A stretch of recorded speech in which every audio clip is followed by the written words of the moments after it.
ఒక 25% of the population metabolic డిసీజెస్తో అయితే they are suffering. అందులో ఒకటి మనకు డయాబెటీస్. అన్నిటికీ మూలం ఒక ఇన్సులిన్ రెసిస్టెన్స్ అన్నది ద కీ థింగ్ అనమాట ఈ మెటబాలిక్ డిసీజెస్ కన్నిటికి. ఇండియాలో ఎందుకు అవుతుంది అని అంటే ట్రెడిషనల్గా మన ఫుడ్స్ హోల్ ఫుడ్స్ ఉండేవి. సో మన ఓల్డెన్ టైమ్స్లో మనం చూసినప్పుడు ఇంత రిఫైన్డ్ ఫుడ్స్ మనం తీసుకునే వాళ్ళం కాదు. ఇప్పుడు ఏంటంటే ప్రాసెసింగ్ కానీ industrialisation of the food industry మొత్తం ఇండస్ట్రియలైజ్ అయిపోయింది.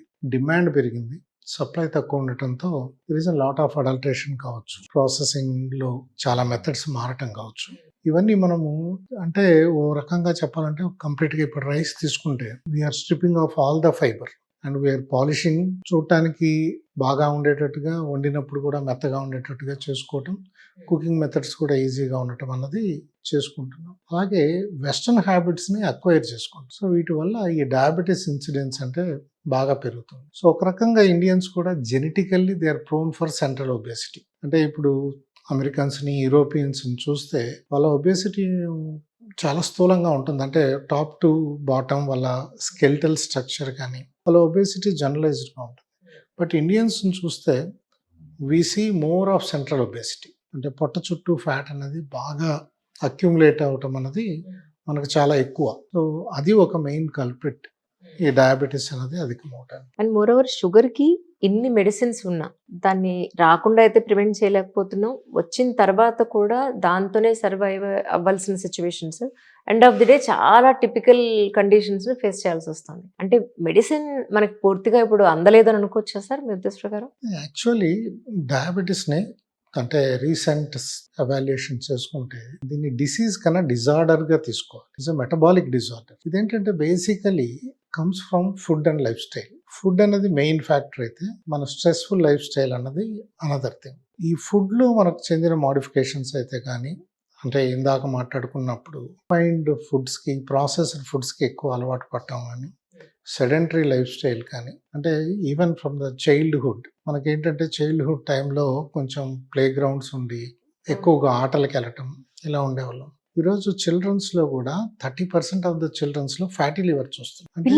పిల్లల్లో incidence of the fatty liver is growing up. ఎందుకు అని అంటే ఒకటి కంప్లీట్గా sedentary lifestyle, highly processed ఫుడ్స్ను మనం వాళ్ళకి ఫుడ్స్గా ఇవ్వటం, అండ్ ఆల్మోస్ట్ ఆటలు అన్నది లేకోకుండా అయిపోయింది. చైల్డ్హుడ్ అంటేనే ప్లేయింగ్. సో అది లేకోకుండా ఇవ్వటం, ఎంతసేపు పుస్తకాలు, అంటే అకాడమిక్ స్టైల్ కూడా అకాడమిక్స్ ఇప్పుడు సో మెనీ కార్పొరేట్ కాలేజెస్లో మార్నింగ్ టు ఈవినింగ్ డ్రిల్లింగే ఉంటుంది. ఆల్మోస్ట్ అలా అయిపోవటం వల్ల ఏంటంటే చిల్డ్రన్స్లో కూడా highly we're seeing that fatty liver, insulin resistance అన్నది.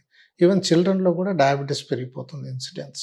యంగర్ ఏజ్లో డయాబెటీస్ అనేది ఈజీగా ఈరోజు కొత్తగా ఎక్కువగా డయాగ్నోస్ చేస్తున్నాం. మిడిల్ ఏజ్ ఉన్నట్టు ఎవ్రీ ఫ్యామిలీలో మీరు చూస్తే 1 or 2 people are getting diabetes. So reasons ఇవే స్థూలంగా ఏంటంటే ఇవే. డైట్ ఒకటి, మనకు లైఫ్ స్టైల్ చేంజెస్ ఒకటి. సో స్ట్రెస్ఫుల్ లైఫ్ స్టైల్ అయిపోయింది. సో డైట్లో చూసుకుంటే మనం morning to evening carbohydrate rich ఫుడ్డే తీసుకుంటున్నాం. కార్బ్స్. ఒక ఆథర్ డయాబెటిక్ బుక్ రాస్తూ ఏం చెప్తాడంటే diabetes is due to drug addiction. So the drug is nothing but our carbohydrate, processed carbohydrate. ఇప్పుడు ఇళ్లలో మనం తీసుకునేది రైస్ కావచ్చు, ఇడ్లీస్ కావచ్చు, దోశ కావచ్చు, ఉప్మా కావచ్చు, anything is carb. The vegetables కానీ లేదా ప్రోటీన్స్ కానీ మినిమైజ్ అయిపోతున్నాయి. కర్రీస్ కూడా మనం తీసుకుంటుంటే ఏంటంటే హైలీ ప్రాసెస్డ్ రిఫైన్డ్ ఆయిల్స్తో తీసుకుంటున్నాం. ఈరోజు రిఫైన్డ్ ఆయిల్స్ అన్నది మనకు చాలా బిగ్ కల్ప్రిట్స్ అయిపోతున్నాయి మన హెల్త్ పాడవటానికి. సో ఈ ఆయిల్స్ ఒకటి, ఈ కార్బ్ రిచ్ ఫుడ్స్ ఒకటి తీసుకోవటం అన్నది మనకు బాగా అలవాటైంది. ఇక వెస్టర్నైజేషన్ అనేది కూడా ఎందుకు వచ్చింది అని అంటున్నాం అంటే ఈ పిజ్జా, బర్గర్లు ఇవన్నీ ఏంటంటే హైలీ రిఫైన్డ్ కార్బ్స్తో చేసినవి. ప్లస్ వాటితో పాటు బయటకి ఎక్కడికి వెళ్ళినా కాంబో ఆఫర్ లాగా కూల్ డ్రింక్స్ కల్పిస్తున్నారు. They are putting lot of sugar into us. Almost all the time షుగర్లో డ్రెంచ్ అయిపోతున్నాం, మనం మునిగి తేలుతున్నాం. సో దాంట్లో ఏంటంటే మన ప్యాంక్రియాస్ అనేది కోపప్ చేసుకోలేకపోతుంది. And our body is giving lot of insulin resistance because of the high calories. ఎప్పుడు కానీ మనకి స్నాకింగ్ అనే కాన్సెప్ట్ మన కల్చర్లో లేదు. కానీ ఇప్పుడు బ్రేక్ఫాస్ట్ తర్వాత బిఫోర్ లంచ్ ఒక snack 10:30, 11 and again in the evening ఒక స్నాక్, మళ్ళీ నైట్ డిన్నర్, పడుకునే ముందు కూడా ఏదో ఒకటి తీసుకొని పడుకోవటం. అంటే we're putting lot of food unnecessarily into the body. ఇవన్నీ ఏంటంటే ఎక్సెస్ క్యాలరీస్ అన్ని ఫ్యాట్ గా డిపాజిట్ అవుతున్నాయి. దానివల్ల ఇన్సులిన్ రెసిస్టెన్స్ అన్నది డెవలప్ అవుతుంది. The early phases of the diabetes is insulin resistance, later phase the pancreatic failure and insulin deficiency. Insulin resistance వల్ల insulin levels బాగా ఎక్కువగా ఉంటున్నాయి బాడీలో. బట్ ఈరోజు మనం కొన్న మెడిసిన్స్ అన్ని you take from the beginning, except metformin అనే మెడిసిన్ తప్ప మిగతావన్నీ ఇన్సులిన్ లెవెల్ని రైజ్ చేసేవి, కొంతమేర ఇన్సులిన్ రెసిస్టెన్స్ని తగ్గించేవి.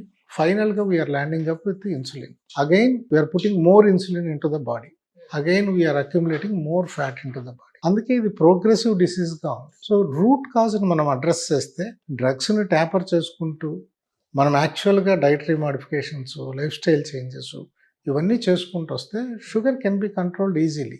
Sometimes it can be reversed in the certain cases. ఇప్పుడు సపోజ్ చిన్న పిల్లలకి, స్కూల్ గోయింగ్ పిల్లలకి వస్తే మీరేం సజెస్ట్ చేస్తున్నారు సార్ వాళ్ళకి? ఏమిటి పరిస్థితి?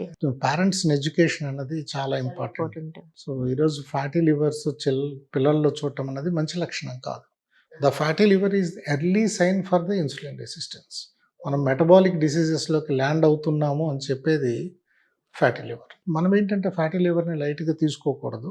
ఆ ఫ్యాటీ లివర్ వచ్చినప్పుడు అతని లిపిడ్ ప్రొఫైల్స్ చూడటం కానీ, లేకపోతే అతనికి ఇన్సులిన్ రెసిస్టెన్స్ సైన్స్ ఏమైనా ఉన్నాయా అన్నది చూడటం కానీ, ఈ ప్రాసెస్డ్ ఫుడ్స్ అందరినీ పక్కకు తప్పించడం కానీ చాలా ఇంపార్టెంట్. అంటే ఇప్పుడు యాజ్ యూ సెడ్ మనకు ఆ ఫ్యాటీ లివర్ని కూడా ఇట్ ఈజ్ రివర్సిబుల్ అని నేను చాలాసార్లు విన్నాను సార్. ఎస్ అండి. దానికి మీరు చెప్పే కొన్ని ఇంపార్టెంట్ రూల్స్ అండ్ రెగ్యులేషన్స్ అంటే ఏం చెప్తారు?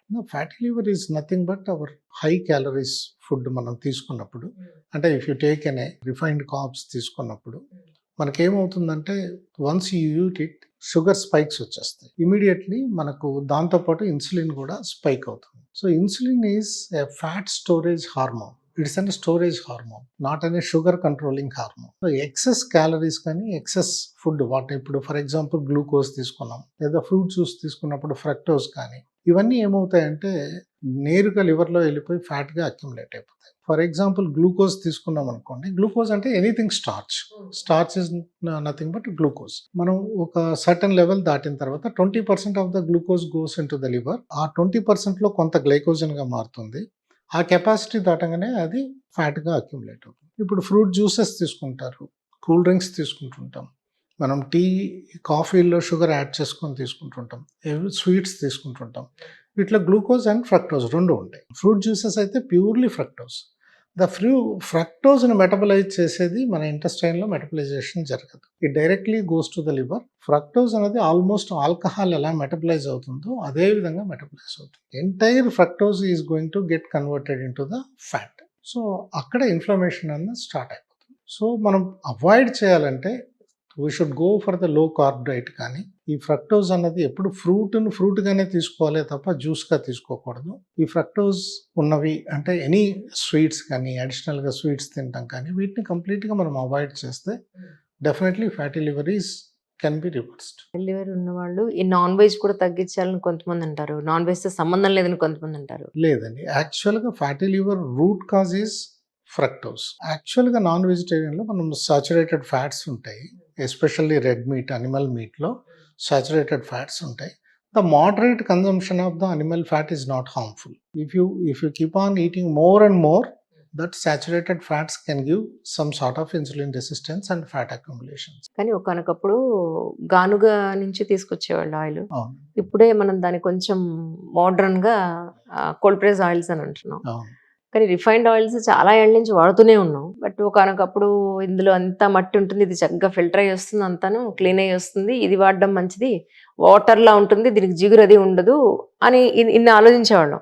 బట్ కానీ అంటే యాజ్ అ జనరల్ పబ్లిక్ ఇలా అనుకుని మళ్ళీ ఇప్పుడు కోల్డ్ ప్రెస్ ఆయిల్స్కి వాడడమే మంచిది అని అంటున్నారు. సో ఎగ్జాక్ట్గా ఏంటి ఇది, ఈ రెండింటిని మీరైతే ఎలా ఎక్స్ప్లెయిన్ చేస్తారు? ప్రాబ్లం ఏంటంటే మనకున్న వెజిటబుల్ సీడ్ ఆయిల్స్లో మనకి ఇన్ఫ్లమేటరీ ఫ్యాట్స్ ఎక్కువ ఉంటాయి.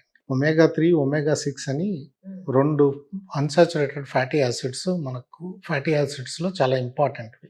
omega-3 అన్నది యాంటీ ఇన్ఫ్లమేటరీ, omega-6 అన్నది ఇన్ఫ్లమేటరీ ఆయిల్. యాక్చువల్గా బాడీకి ఇన్ఫ్లమేషన్ అన్నది అవసరము. ఎప్పుడు ఏదైనా ఇన్ఫెక్షన్ వచ్చినప్పుడు దాన్ని త్రో అవుట్ చేయడానికి ఇన్ఫ్లమేషన్ అన్నది అవసరం. బట్ క్రానిక్ ఇన్ఫ్లమేషన్ అన్నది మంచిది కాదు. అంటే బాడీలో ఎప్పుడు ఒక రకమైన వాపులాగా కంటిన్యూ అయితే that leads to the diseases. ఇప్పుడు కోల్డ్ ప్రెస్డ్ ఆయిల్స్ ఏంటంటే దాంట్లో ఎటువంటి థింగ్స్ కలపరు. ఇప్పుడు కోల్డ్ ప్రెస్డ్ ఆయిల్ మీరు చెప్పినట్టు స్మెల్ ఉంటుంది, తర్వాత అన్స్టేబుల్గా ఉంటుంది, కొంచెం మనకు చూడటానికి లుక్ కానీ లేకపోతే స్మెల్ కానీ మనకు అంత కంఫర్టబుల్గా ఉంది. ఆ రిఫైన్డ్ ఆయిల్స్ లేదా ఇండస్ట్రియలైజ్ చేసి హాట్ ప్రెస్డ్ ఆయిల్స్ చేయటం యొక్క మెయిన్ ఉద్దేశమే అది. చూడటానికి చక్కటి కలరు, స్మెల్ అన్నది లేకోకుండా సో స్టేబుల్గా ఉంచడానికి చాలా కెమికల్ ప్రాసెసింగ్ అన్నది జరుగుతుంది. ఈ కెమికల్ ప్రాసెసింగ్లో ఏమవుతున్నాయంటే ఈ ఒమేగా-6 ఫ్యాటీ యాసిడ్స్ చాలా అధికం అవుతున్నాయి. బేసిక్గా ఒమేగా-3కి ఒమేగా-6 రేషియోకి ఒమేగా-3 1% ఉంటే ఇది 4% ఉండాలి మ్యాక్సిమం లిమిట్. బట్ మన రిఫైన్డ్ ఆయిల్స్లో దీనికి 1%కి 20+ ఉంటుంది ఒమేగా-6. So that is very very harmful. వీటిని హీట్ చేసినప్పుడు ఏమవుతున్నాయంటే ఇవి అన్స్టేబుల్ ఆయిల్స్ కూడా, అన్సాచురేటెడ్ ఫ్యాటీ యాసిడ్స్ అంటాం. అన్సాచురేటెడ్ ఏంటంటే సాచురేట్ కాలేదు, still it needs some changes it's going to happy. Correct. So అవి వెరీ ఫ్లెక్సిబుల్గా ఉంటాయి కాబట్టి లిక్విడ్ ఫామ్లో ఉంటాయి. So when we heat it అవి ట్రాన్స్ ఫ్యాట్స్ కింద మారుతాయి. ఈ ట్రాన్స్ ఫ్యాట్స్ డైజెస్ట్ చేసే ఎంజైమ్స్ మనకు లేవు. ఈవెన్ మన మైటోకాండ్రియా కూడా మెటబలైజ్ చేయలేదు. సో అవి మనకి ఇన్ఫ్లమేషన్ క్రియేట్ చేసి ఈరోజు క్యాన్సర్స్ కావచ్చు, హార్ట్ అటాక్స్ కావచ్చు, what ever it may be, అన్ని రకాల జబ్బులకి ట్రాన్స్ ఫ్యాట్స్ అనేవి ఎక్కువ దోహదపడుతున్నాయి. ఈ ట్రాన్స్ ఫ్యాట్స్ అన్నీ మన ఫ్రైడ్ ఫుడ్స్లో ఉంటాయి. For example if you take an chips, it's filled with trans fats. బాగా బాయిల్డ్ మిర్చి బజ్జీలు, సమోసాలు క్రిస్పీగా తింటుంటాం. కానీ ఇవన్నీ తెలిసి గవర్నమెంట్ ఎంత బిజినెస్ ఎంకరేజ్ చేస్తుంది అంటే ప్రజల ఆరోగ్యాన్ని పణంగా పెట్టడమే కదండి. ఏది బిజినెస్ చెప్పండి?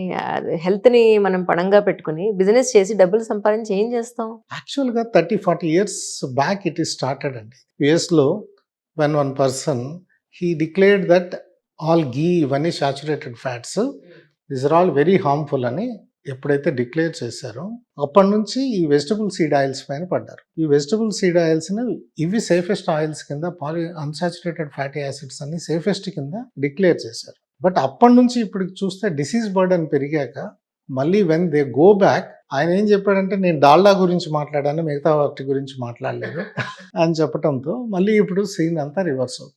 ఇప్పుడు మనం అడ్వర్టైజ్మెంట్ చూస్తున్నాం, if you want to get ఫ్రీడ్ from the cardiac disease, use so brand అని. అంటే I don't want to, should not comment on the public media. ఈ ఆయిల్ వాడండి, కార్డియాక్ డిసీజెస్ ఉండవు.